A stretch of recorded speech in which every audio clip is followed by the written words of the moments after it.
commencement address this evening, or this afternoon, I never know which one to say, it's that in-between time, will be given by Mr. John Westall, who's been a beloved faculty member here at St. John since bell bottoms were in style the first time. Many members of this senior class grew up with him as their middle school teacher and have developed a special bond with him as generations of saints have done before them over many, many decades of teaching, and that is not a dig. And I should also say the Michigan comment wasn't a dig at you. I know Mr. Ron's out there, so I don't want you to roast me right now. That was, Michigan's great. If you've known John for any time at all, whether he was your colleague or your teacher or your coach or your child's teacher or your child's coach, however you knew him, you know that he lets his energy and his excitement and probably most of all his humor shine through everything that he does. And he's been doing this for his students for over 50 years. All this is impressive, and I think we talked a lot about how impressive John is. But honestly, the most impressive thing about John is the fact that he lets his love of Jesus show through in everything he does. He is a walking example of what it is to be a Christ-like follower, to just be pouring out love and excitement. Every time you talk to him, you feel like he actually wants to talk to you. I'm sure there's times he doesn't, but you would never know it because he always acts so enthusiastic every time you're talking to him. He is truly a part of what I think makes St. John feel like St. John. There's nobody else that I feel like bleeds more blue and gold other than maybe Mrs. Tillis, but between the two of them, they completely embody what St. John is all about. So please, give a big round of applause for our speaker this evening, Mr. John Westall.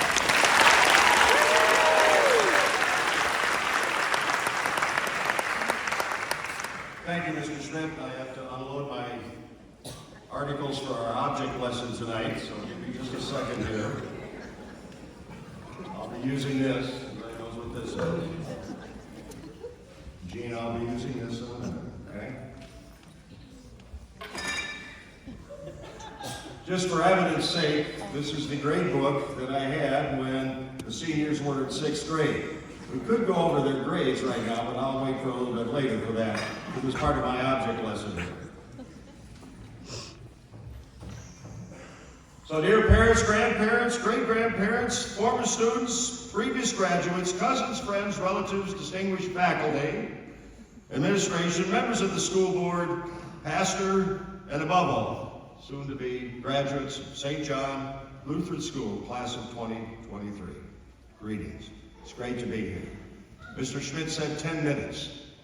10 minutes, okay? Chris Housen, I want you to give me a sign when I'm past that, or George Johnson. Now, last fall, I spoke at my old school, and the girl in charge said 15 minutes, and I asked my wife, I said, give me a sign at the 15-minute mark so I know. So I had just told this great joke about the pastor up there, and I looked down at Ruth, and I thought she went like this. Well, after it was all over, I said to her, that was 15 minutes, right? And she said, no, that was 30 minutes. And I said, but you gave me this sign. She said, I gave you this sign. I said, but everybody stood up at the end and applauded. And she said, that's because you were done. So greetings. And Mr. Schmidt, I'm going to try to I won't mention Michigan much at all in this. But right now, last year, at the 2022 graduation, I was asked at the last minute to give the speech, to read the speech, because the teacher that was supposed to give it, Steve Beneke, suddenly fell ill at about 9 o'clock in the morning. He called me, he said, could you read my speech? And you know what? I had so much fun doing it, I volunteered to do it again. I said, can I speak to this year's class? But there's 3 reasons why I want to do that.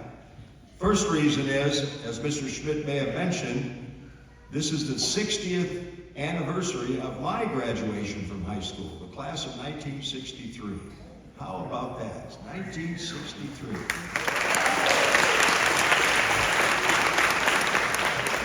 You're going to say, Mr. Westall, does that make you old? Well, then I can give you a couple old jokes like George Burns said, you know you're getting old when you reach down to tie your shoes and you look around to see if there's anything else you can do while you're down there. Or my cousin Leo, when I told him last summer, we were talking and I said, you know, I'm not as young as I used to be. And he said, you're not as young as anybody used to be. And the third line that he also got into me, we were talking about racing, and I said, I may have lost a step or two, and he said, you haven't lost a step, you've lost a flight of stairs. But anyways, it was fun 60 years ago, and I'm going to tie that in a little bit with my speech tonight. And then 35 years ago, as I said, there's three reasons. Mike Seifert, former teacher at St. John, who's still in town, and I decided we were asked to give the graduation speech right here in the Ocala City Auditorium, which is now the Riley Center. And so I thought, 1988, 2023, why not again? And the third reason, as I already mentioned, was many of the members of this class in 2023 were in my 6th grade class, A or B, my last full-time year of teaching. Now, I'm still subbing, and I sub all the time. In fact, I subbed the last 3 weeks. Last year, I subbed for my wife in the library for the first time. Was that an experience? I looked at her schedule, and it said 3-year-old kindergarten, 20 minutes. And I said, 20 minutes? 20 minutes? And my wife said, and I quote, "It's a long 20 minutes." And it was. And I won't get into that.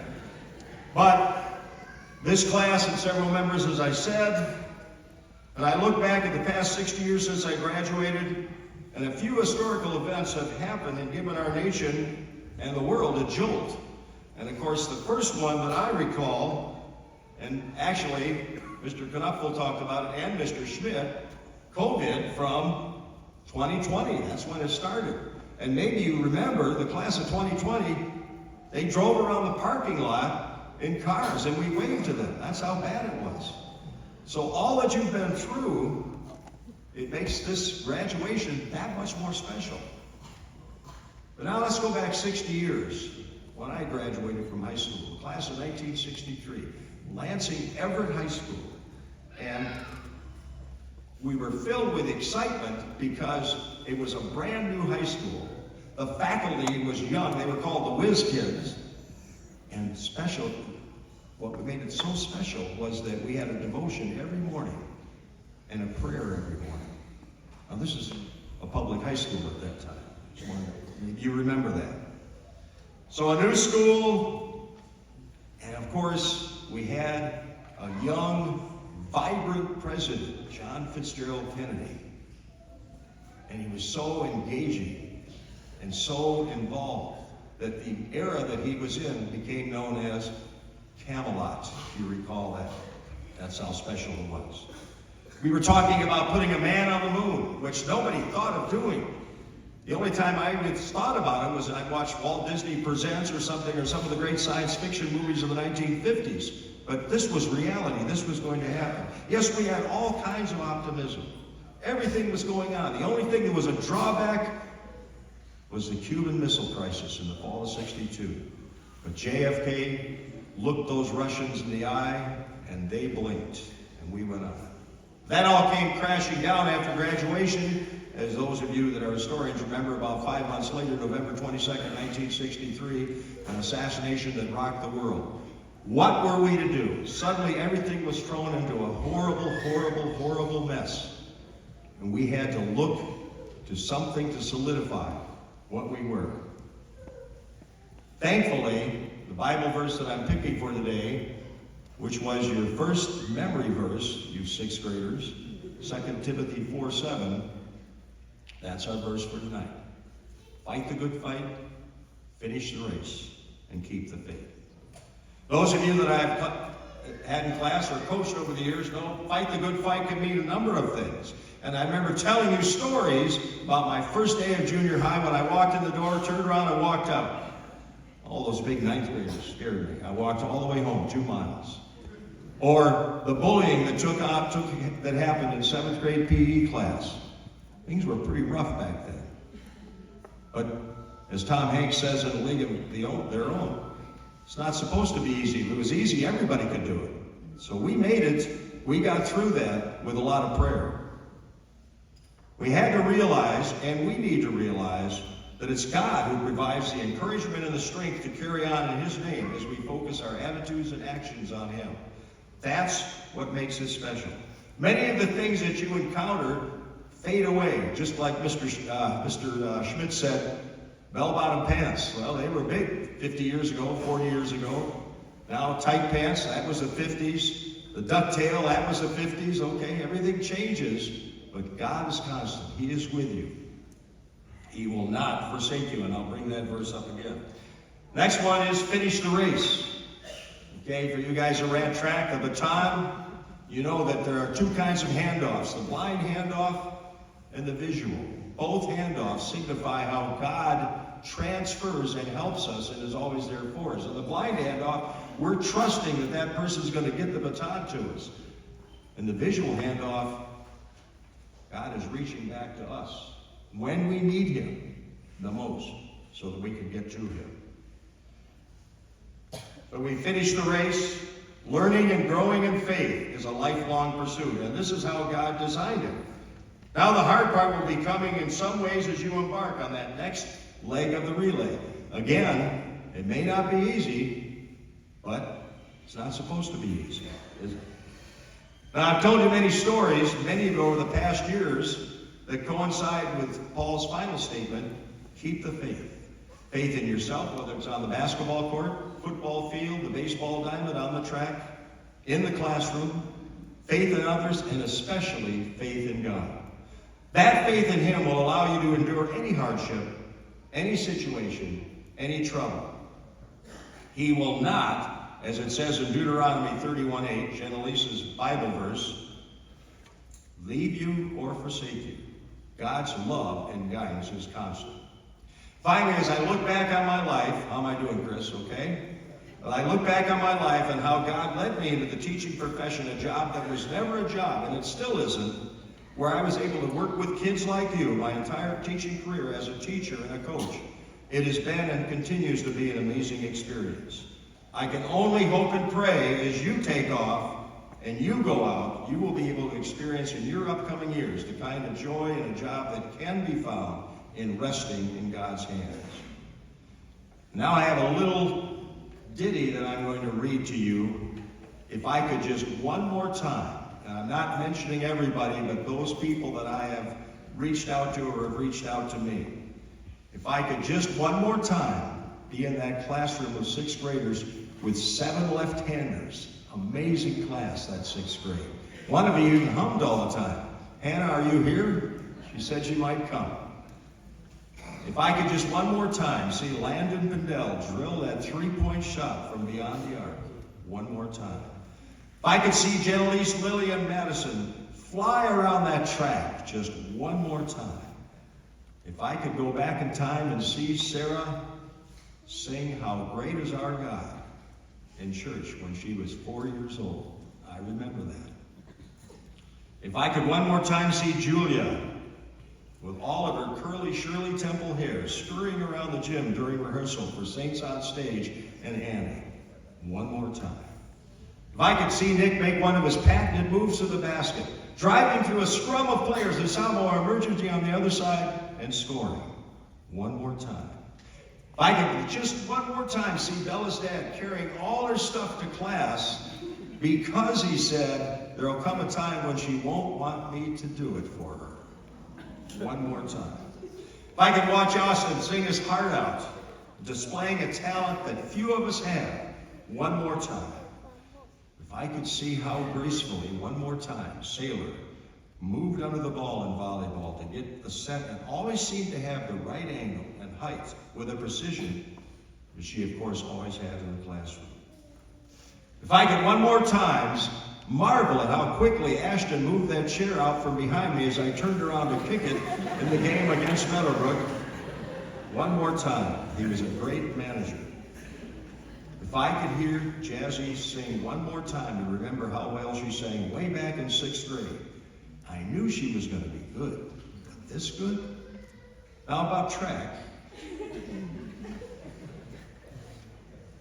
And if I could see the joy in Isaac's face when I delivered my son Matthew's bike to his house so that he would have a bicycle to bike and a bike trip to the Y, which he won in the class auction, 6th grade class auction. One more time. I don't think you can ride that anymore though, Isaac. And finally, Gina gave me this card, and I'm going to read it. This is when 6th grade was over, and I'd like to read it to you in conclusion, if I can get through it. Thank you for an amazing school year, Mr. Westall. I was so scared of coming to a new school, but I felt so welcomed at St. John. I'm going to be so sad that I won't have you next year, but I will be excited to see you in the hallways. Love, Gina Hauser. Gina, thank you. Thank you for coming to St. John. Thank you, parents, for sending your kids to St. John. Thank you, everyone. Remember, fight the good fight, finish the race, and keep the faith. And now in conclusion, what I'm going to ask you to do is we're going to sing God Bless America. So I'm going to ask everybody to stand up. We're going to do a lead in here, right, Mr. Bile?